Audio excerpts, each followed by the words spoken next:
Eu gostaria de convidá-los a abrir as Bíblias de vocês para juntos estudarmos uma história muito conhecida e que, com certeza, você tem alguma familiaridade. Se eu chamasse aqui as crianças para contar essa história para nós, elas com certeza conseguiriam contar. Gostaria de entrar um pouquinho mais profundamente nos detalhes dessa história, mas estudá-la aqui junto com vocês. Ali no livro de Juízes, no capítulo 6, nós temos a história de um herói que é marcadamente conhecido como sendo um homem muito valente. Inclusive, a própria descrição de seu nome normalmente é acompanhada com essa atribuição de o valente Gideão. No capítulo 6 de Juízes, nós temos a introdução dessa história. O livro de Juízes é um livro muito interessante. Eu tenho certeza que você já o leu em algum momento. E ele traz para nós histórias de um período de Israel que é um período muito conturbado. É um período de transição e toda transição ela é complicada. Você já deve ter percebido isso. Momentos de mudança, de trabalho, de endereço, traz ali complicações para a nossa vida. E Israel vive aqui no livro de Juízes um período de transição. Era ali um estado familiar. Você tem uma família que cresce muito no Egito, é libertada ali por Moisés do cativeiro, né? E depois avança rumo a Canaã. E durante esse período de crescimento, Israel começa a se organizar como um Estado, mas isso não se concretiza de fato, até que nós chegamos aqui no livro de Samuel e temos ali o primeiro rei ungido. Então o livro de Juízes, ele apresenta essa transição para a gente, entre um Estado familiar e uma monarquia forte, bem organizada e instituída, primeiro com Saul e depois com Davi. Esse livro, nesse momento de transição, mostra para nós algumas informações complicadas de Israel. Essa palavrinha ela é muito boa para explicar o livro de Juízes. Mostra para nós, por exemplo, Israel querendo fazer o que é certo, mas por vezes cometendo erros. Mostra Israel querendo ser uma nação monoteísta, com um único Deus, só que por vezes caindo em idolatria. Mostra Israel querendo fazer o que é certo e por vezes errando. E isso tudo construído em um ciclo muito comum do livro. Não sei se você já percebeu que o livro de Juízes ele é organizado em basicamente 4 fases de um ciclo que se repete o tempo todo. Ele normalmente funciona assim. Em algum momento Israel está vivendo bem, está vivendo numa boa relação com Deus, com seus semelhantes, vivendo tranquilamente na terra, até que Israel decide fazer o que é mal perante os olhos de Deus. Normalmente isso está vinculado com uma ação de idolatria. Depois disso, o povo, ao se afastar de Deus, Deus também se afasta do povo, e eles começam a sofrer ali a opressão de algum povo ao redor deles. Normalmente, por ironia do destino, é um povo que está tão próximo deles que eles, inclusive, estavam adorando os deuses desse povo e por isso se afastaram do Deus de Israel. Então, depois desse momento de opressão, Israel de fato se arrepende, se volta a Deus e após essa terceira fase, Deus ele envia um libertador que vai livrar Israel do jugo desse povo que estava ali oprimindo ao povo de Deus. E finalmente Israel vive um período de paz. Até que finalmente nós temos o ciclo se reiniciando e essas 4 etapas vão ser retomadas ali. Isso o tempo todo no livro de Juízes. É aqui que nós temos histórias de heróis tão famosos, como Gideão, por exemplo, como Sansão.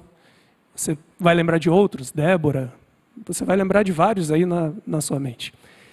Esse livro ele é muito especial por trazer nessa dinâmica algumas lições bem interessantes para nós.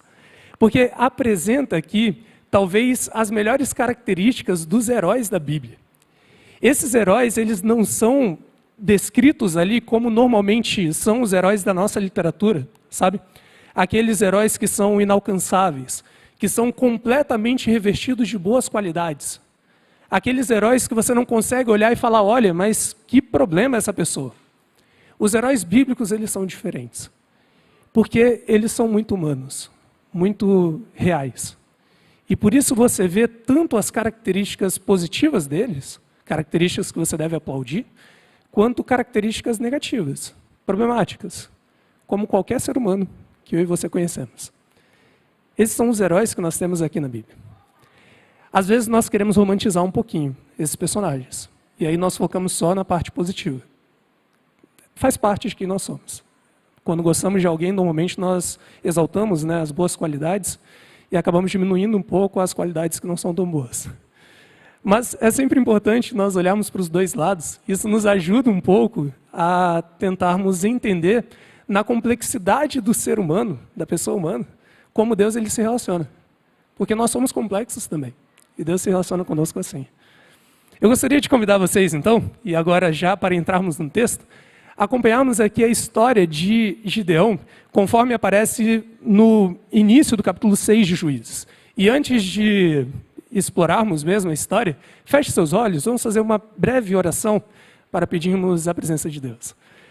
Senhor Jesus, nós estamos agora com a Bíblia aberta e pedindo a Tua presença, a Tua iluminação para entendermos a Tua vontade. Nós te pedimos e oramos em Teu nome. Amém. No livro de Juízes, no capítulo 6, nós temos o início desse ciclo, que se repete constantemente nesse livro, como eu já disse, e ele aparece aqui com essa descrição. Fizeram os filhos de Israel o que era mal perante o Senhor novamente. E por isso, a segunda etapa do ciclo acontece, e o Senhor entrega o povo de Israel na mão dos midianitas por 7 anos. Como eu disse, isso acontece constantemente no livro, mas normalmente o período de opressão ele é muito maior do que 7 anos. Você tem períodos aqui muito comumente chegando na casa dos 40, dos 30 anos no mínimo, mas aqui Israel fica sob a opressão midianita apenas por 7 anos. E isso é justificado pelas ações do próprio povo midianita. Eles eram um povo muito inteligente, muito espertos ali em questões de guerra. Olha como é descrita aqui a tática de guerra midianita pelo autor do livro de Juízes, no versículo 3 do capítulo 6. Toda vez que Israel semeava, os midianitas e os amalequitas se uniam ali com todos os povos do Oriente e subiam contra eles, acampavam ali no verso 4, destruíam os produtos da terra, até a vizinhança de Gaza, e não deixavam Israel sustento algum, nem ovelhas, nem bois, nem jumentos, pois subiam com seus gados e tendas, e vinham como gafanhotos, comendo tudo, retirando todo o alimento, o sustento da terra. E por conta disso, no verso 6 é dito, que Israel ficou muito debilitado com a presença dos midianitas. E então, como resposta a isso, finalmente Israel chega naquela terceira fase do ciclo, e clama a Deus, pedindo a Deus misericórdia e atuação diante desses problemas. O período de opressão ele dura muito pouco, porque, como disse, era ali algo muito difícil de se conviver. Israel estava vivendo em um contexto em que não havia alimento dentro de seu país. Eles não tinham como recorrer a nenhum outro país para conseguir se alimentar, para conseguir sustentar suas famílias, e por isso Israel estava desfalecendo. Durante 7 anos, o povo sofre por decidir se afastar de Deus. E é no auge desse sofrimento que, finalmente, ele clama ao Senhor. Eu sei que a primeira implicação dessa mensagem ela já ficou um pouco clara para você. A ideia de que, assim como nós veremos que no papel ou na função de Gideão, nós temos muitos paralelos conosco, também nas ações de Israel, por vezes, nós encontramos ali espelhos de nossas ações. O fato de vermos ali que, às vezes, nós precisamos sofrer muito para poder olhar para Deus e falar assim, olha, me ajude, eu deveria ter estado ao seu lado. Israel demora 7 anos, diante de tanta opressão, para finalmente clamar ao Senhor. Deus, dessa vez, envia um profeta, no verso 7, você consegue ver isso ali no finalzinho, e esse profeta tem uma mensagem bem interessante. Basicamente, Deus lembrando o povo de Israel, olha, eu não te tirei da terra do Egito, eu não te salvei, não te livrei dos seus opressores, e eu disse que vocês não deveriam temer aos deuses deste povo, que vocês viveriam aqui ao redor. Mas vocês não ouviram minha voz. E é por isso que tudo está acontecendo. Deus não promete diretamente para Israel que vai enviar um libertador. Ele não disse que vai salvá-los naquele momento. Mas Israel já estava acostumado um pouco com essa rotina. E, finalmente, quando nós chegamos no verso 11, nós temos aqui a descrição desse herói, o valente Gideão, o corajoso Gideão, que, na realidade, foge um pouco do estereótipo. Foge um pouco dessa característica que a gente costuma dar para ele. Vamos ver como Gideão ele é introduzido e apresentado para nós. Olha ali o verso 11, do capítulo 6 do livro de Juízes.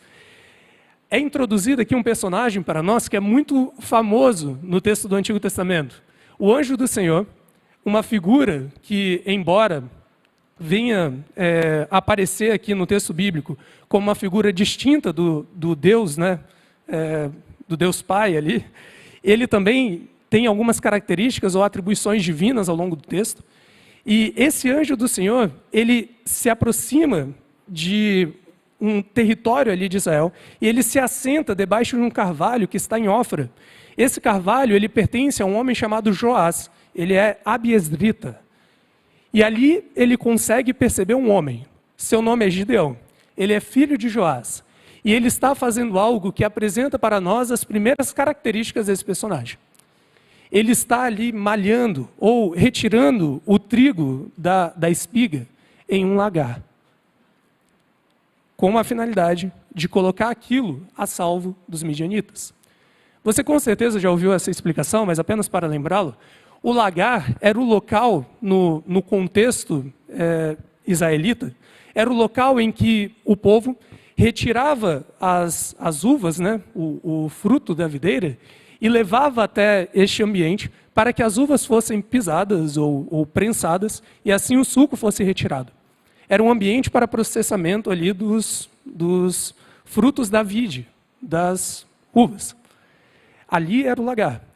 Então pense um pouco, Gideão, ele está ali em um local que ele deveria estar mexendo com uvas, só que ele está processando ali outro tipo de alimento, o trigo.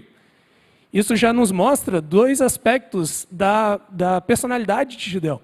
O primeiro aspecto, essa primeira característica, é que Gideão é um homem muito inteligente, um ótimo estrategista. Isso vai ficar claro ao longo da história.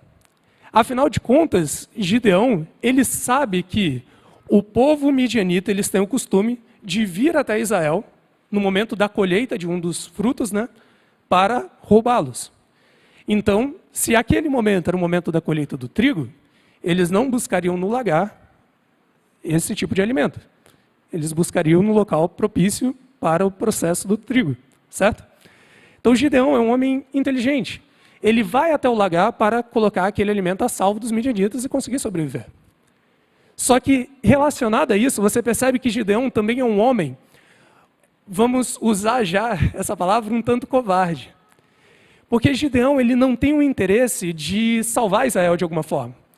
Ele não tem o interesse de libertar o seu povo, ele tem o interesse de sobreviver. Então, se é necessário se esconder e fugir para isso, para ele não há problema. E faz parte de Gideão, esse aspecto. O anjo do Senhor vê Gideão, então, ali naquele momento. E no verso 12, ele se aproxima de Gideão para ter um dos diálogos mais interessantes da Bíblia entre a divindade e um ser humano. Porque é aquele diálogo que você já deve ter presenciado, alguns semelhantes, em que as duas partes parecem que não estão se ouvindo. Um fala uma coisa, o outro ignora aquilo que foi dito inicialmente e responde uma coisa que não tem relação. Você com certeza já presenciou algo assim na sua família ou no seu círculo de amizades. O anjo do Senhor se aproxima de Gideão e diz para ele: o Senhor é contigo. E de uma forma um tanto irônica, talvez, o Senhor é contigo, homem valente. Uma palavrinha que significa a ideia de herói. A ideia de um homem que decide se posicionar para resolver as coisas. O Senhor é contigo. A ironia fica clara, considerando que Gideão está fugindo, está se escondendo. Então não há nada de valentia nessa ação de Gideão. Mas o anjo do Senhor chega para ele e diz: olha, o Senhor é contigo, homem valente. Gideão ouve aquilo, e embora ele saiba que essa expressão, o Senhor é contigo, seja uma expressão na Bíblia comumente utilizada para uma ação divina de chamar alguém para algo, então, olha, o Senhor é contigo, portanto, você tem uma missão. Embora Gideão saiba disso, ele afasta a situação dele, e no verso 13, ele diz o seguinte: ai, Senhor meu, se o Senhor é conosco, ele não diz, olha, se o Senhor é comigo, mas ele trata como se fosse todo o povo de Israel, se o Senhor é conosco, por que nos sobreveio tudo isso? E digo mais, onde está aquele Deus que fez tantas coisas lá no Egito e que agora nos deixa sofrer todas essas coisas? E mais uma vez aqui, eu chamo a sua atenção para as correlações que deve haver entre as ações e a fala de Gideão e as nossas no cotidiano. Quando nós nos deparamos com alguns problemas na nossa vida, é muito comum olharmos e reagirmos dessa forma. Ou olhamos e falamos, Deus não está comigo, porque se Deus estivesse comigo, não sucederia essas coisas. Eu perdi o meu emprego, o que aconteceu? Porque Deus não está comigo? Porque se Deus estivesse comigo, isso não aconteceria. Onde está aquele Deus que fez tantas coisas, que ajudou o irmão lá da igreja, ajudou o pastor, ajudou o ancião da igreja, que não está aqui me ajudando? Nós temos o costume de olhar para uma situação e atribuirmos a responsabilidade disso para Deus, quando na realidade a responsabilidade normalmente está vinculada à dimensão humana. Neste caso imediato, trata-se de uma ação equivocada de Israel, que decidiu, em atitude de idolatria, se afastar de Deus. E agora, o próprio povo de Israel, na figura de Gideão, olha para Deus e fala, olha, eu sei que o problema fui eu, mas, poxa, por que Deus não está comigo? Cadê aquele Deus tão poderoso? É muito importante que todas as vezes que você passar por uma situação semelhante, em que tudo estiver muito difícil, você olhar para a situação e, de fato, tentar entender o que está acontecendo. Porque se tem uma coisa muito clara na Bíblia, é a promessa de que Deus ele nunca nos abandonaria por nada. Normalmente, as situações difíceis são resultado de nossas escolhas ou dos nossos semelhantes, que acabaram nos afetando, de alguma forma. Gideão responde isso para o anjo do Senhor, e como eu disse inicialmente, o anjo do Senhor ignora completamente a fala de Gideão, por misericórdia, creio eu. E no verso 14, ele se vira para Gideão. E agora, na narrativa bíblica, se você reparar aí no seu texto, está que agora o Senhor se vira e não mais o anjo do Senhor. Como eu disse, essa figura ela é bem interessante, né? E diz o seguinte, olha, não tente fugir, Gideão. Entenda claramente, é uma missão que eu tenho para ti, então vai nessa tua força e livra Israel da mão dos midianitas. Porventura, não te enviei eu? Então, Gideão, você está tentando enrolar com a situação, mas olha, deixa eu deixar muito claro. Eu tenho uma missão para ti. Então, eu te enviei, vá e livre Israel das mãos dos midianitas. E então, no verso 15, Gideão, novamente, parece ignorar o que o anjo do Senhor lhe disse e responde da seguinte forma, ai, Senhor meu, com que livrarei Israel? Eis que a minha família é a mais pobre em Manassés, e eu, o menor da casa do meu pai. Ele diz basicamente, a minha família é miserável, nós não temos nada. Eu tampouco tenho qualquer representatividade política, enfim, como que eu vou fazer alguma coisa? E aqui talvez vai uma das principais aplicações dessa mensagem para você hoje, para que você pense bastante. Porque por vezes nós agimos como Gideão também. Quando Deus ele chega para mim e para você e nos dá uma missão e fala, olha, vamos pensar primeiro no âmbito eclesiástico da igreja. Olha, você tem a missão de coordenar os jovens dessa igreja. Você tem a missão de coordenar os diáconos dessa igreja. Você tem a missão de coordenar o aspecto missional dessa igreja. Nós normalmente olhamos para o que Deus fala e falamos, Senhor, mas como? Eu não sou nada. Eu não sou ninguém. Eu não consigo, eu não sei falar bem em público, eu não sei agir dessa ou da outra forma. Como eu vou fazer isso? E isso não é só no aspecto eclesiástico ou da igreja. Por vezes, na nossa vida cotidiana, Deus ele coloca no teu coração uma missão de fazer algo por tua família, ou fazer algo no teu trabalho, crescer ali em uma posição, estudar, ou algo do tipo. Falo especialmente para os jovens, que por vezes têm ali objetivos que normalmente são muito grandes. E olhamos para esses objetivos e falamos, Senhor, como eu vou fazer? Eu não consigo, eu não tenho condições. Esse problema ele está vinculado a uma questão básica de percepção. Porque Gideão aqui está olhando para o lado errado. Gideão ele está olhando para si e falando, olha, eu sou incapaz. E entenda que por vezes assim como Gideão, nós realmente somos incapazes.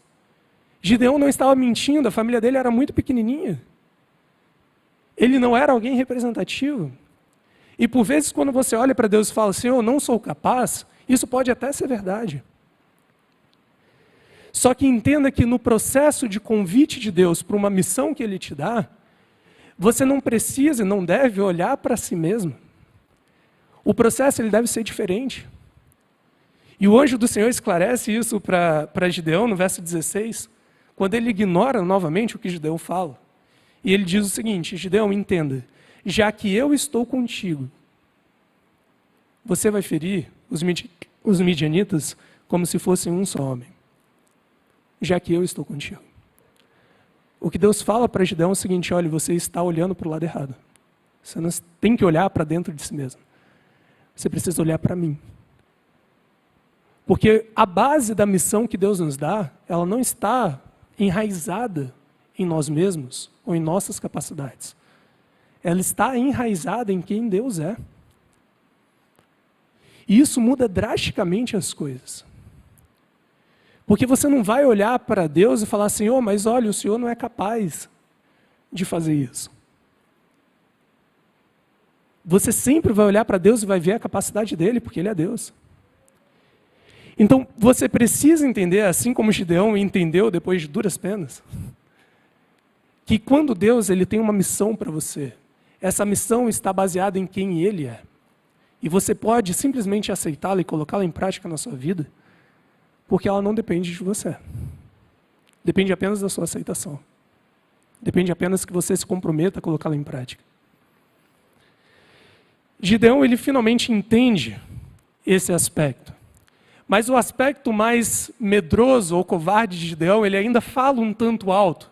E Gideão, então, ainda no verso 17, ele olha para o anjo do Senhor e diz, se agora eu achei misericórdia, mercê, bondade, graça diante dos teus olhos, dá-me então um sinal de que és tu, Senhor, que está falando.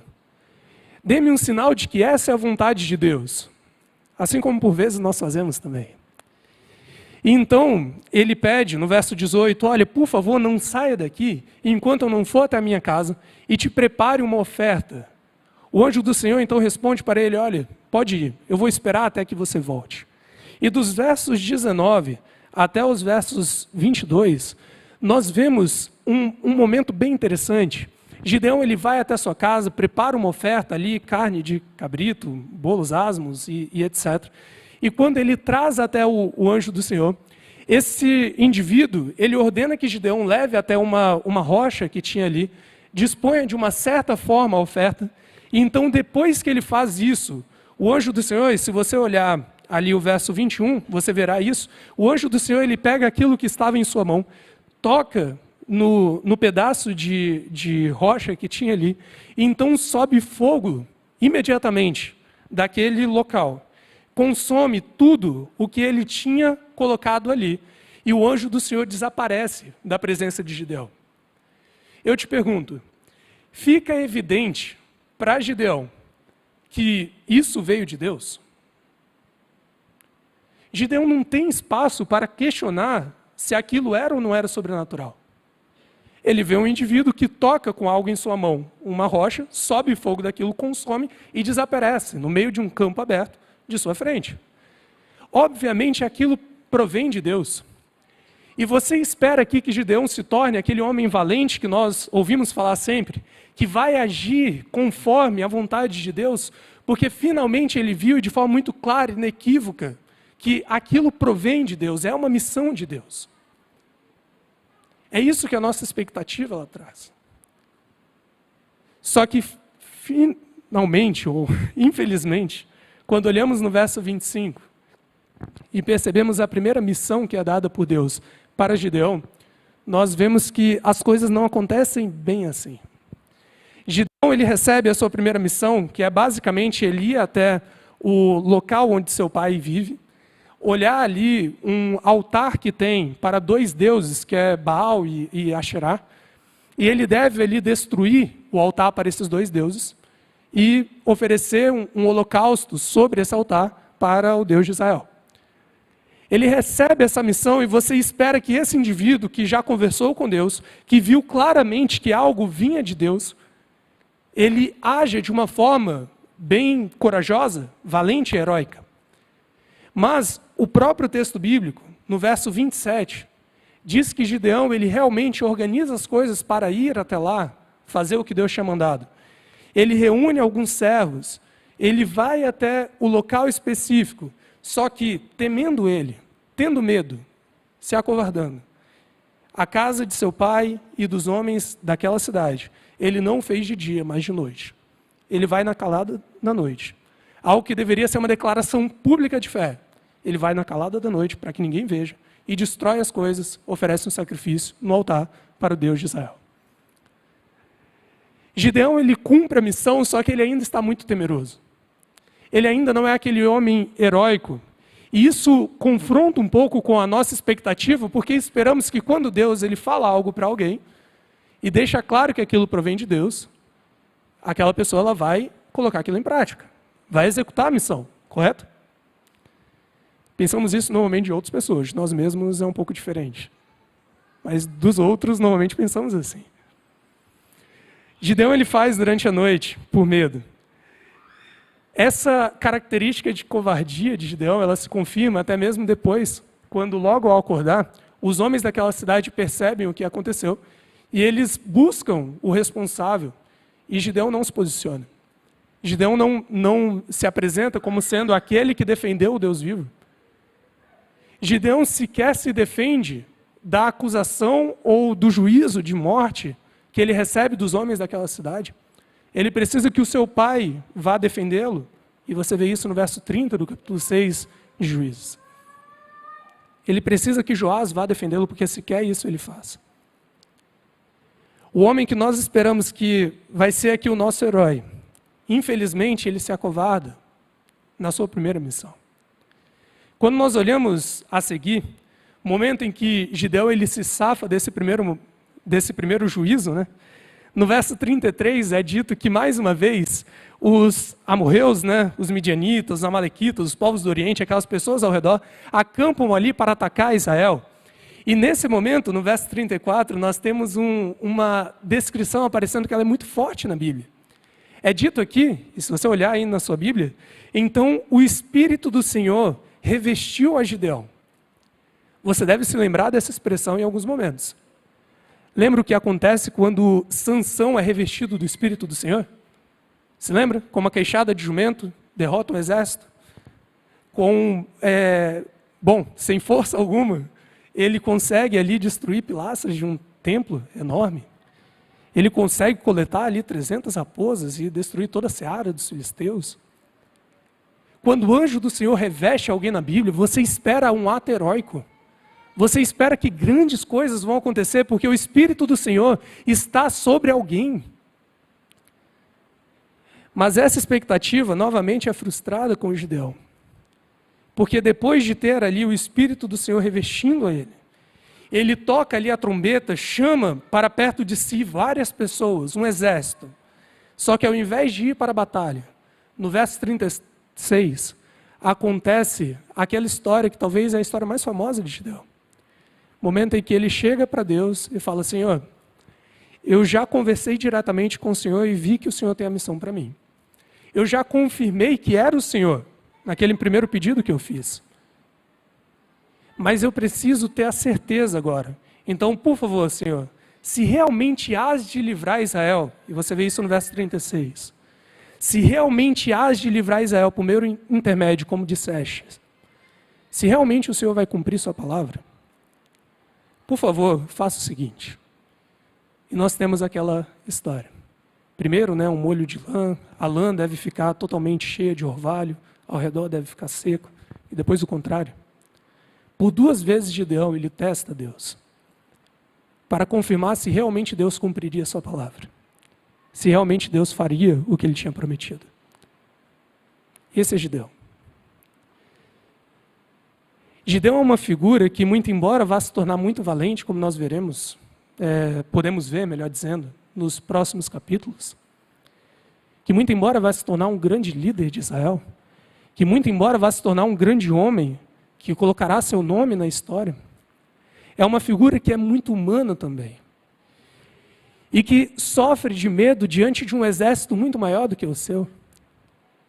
Um homem que sofre de medo diante de um desafio enorme que ele tem em suas mãos, mesmo que esse desafio tenha sido dado pelo próprio Deus e confirmado várias vezes.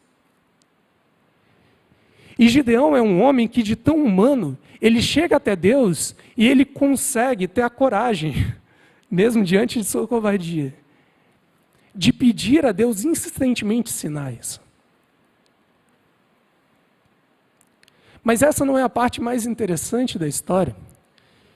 Porque eu tenho certeza que, assim como Gideão, você e eu também somos muito receosos diante de desafios. Nós conseguimos, de alguma forma, nos identificar com o Gideão quando olhamos ele agindo dessa forma. Então, por isso não traz tanto impacto na nossa vida. A parte que realmente nos estranha, porque não tem muito a ver com a nossa condição natural, é a forma como Deus age diante disso. Porque perceba que Deus em nenhum momento olha para Gideão e fala: Gideão, é sério, de novo. Pela terceira vez você vai vir me testar? Eu sou Deus. Quando foi que eu não cumpri a minha palavra?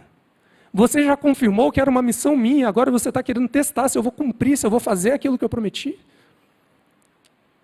Você não percebe Deus olhando para Gideão e falando: Gideão, eu não vou te dar mais sinal nenhum, já fiz isso várias vezes.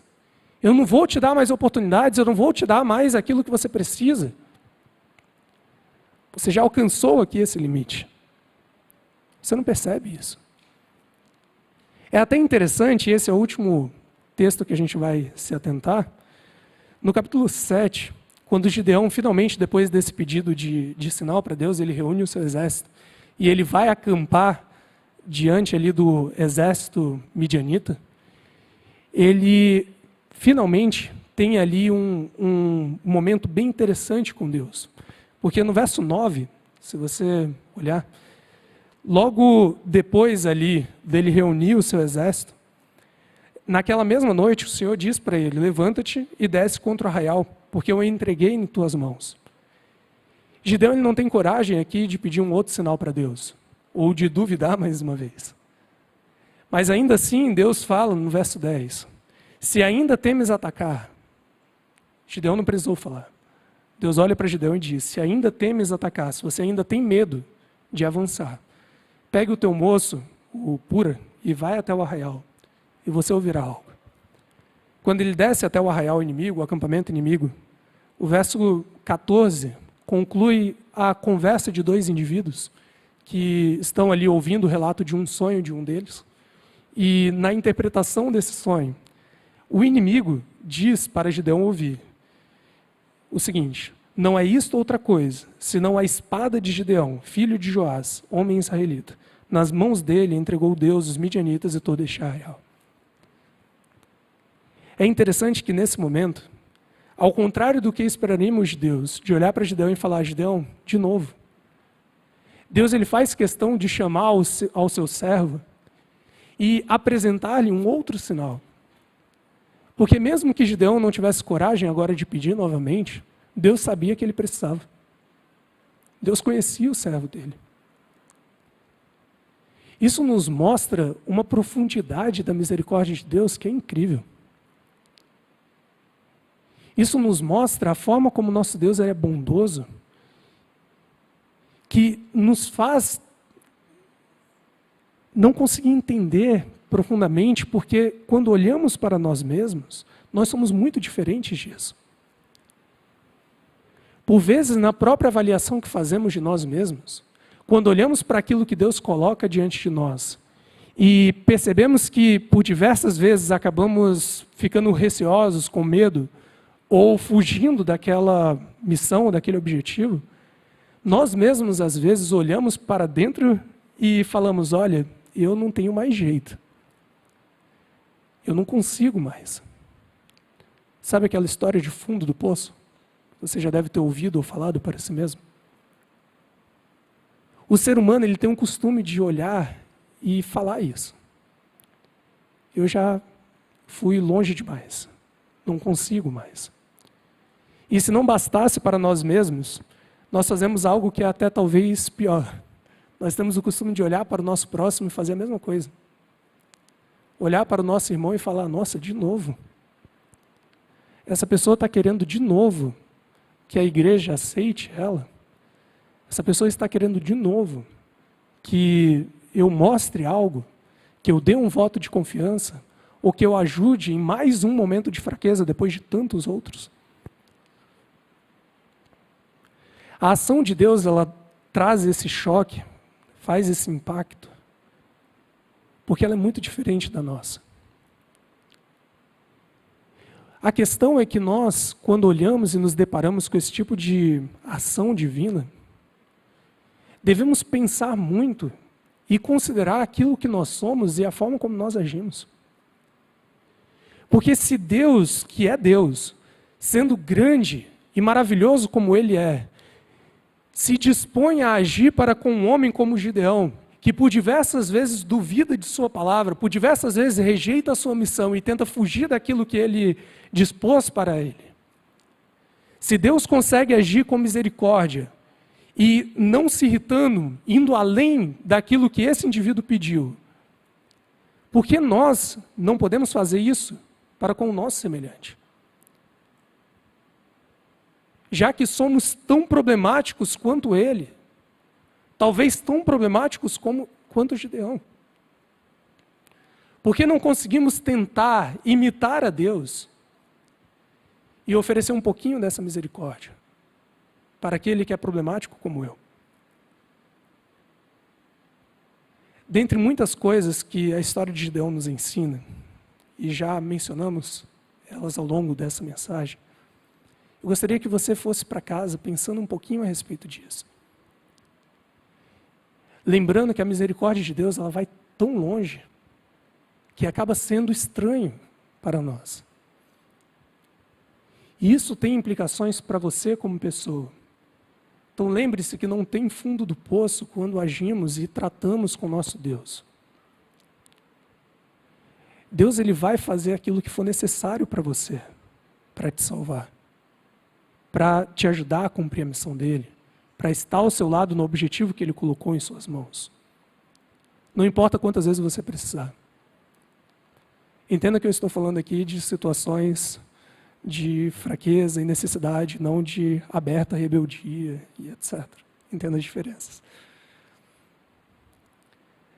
E talvez o ponto principal para você pensar é o seguinte: da mesma forma como Deus ele age assim com você, ele age assim também com o seu irmão. Porque ele necessita tanto quanto você. Se disponha a tentar imitar a Deus.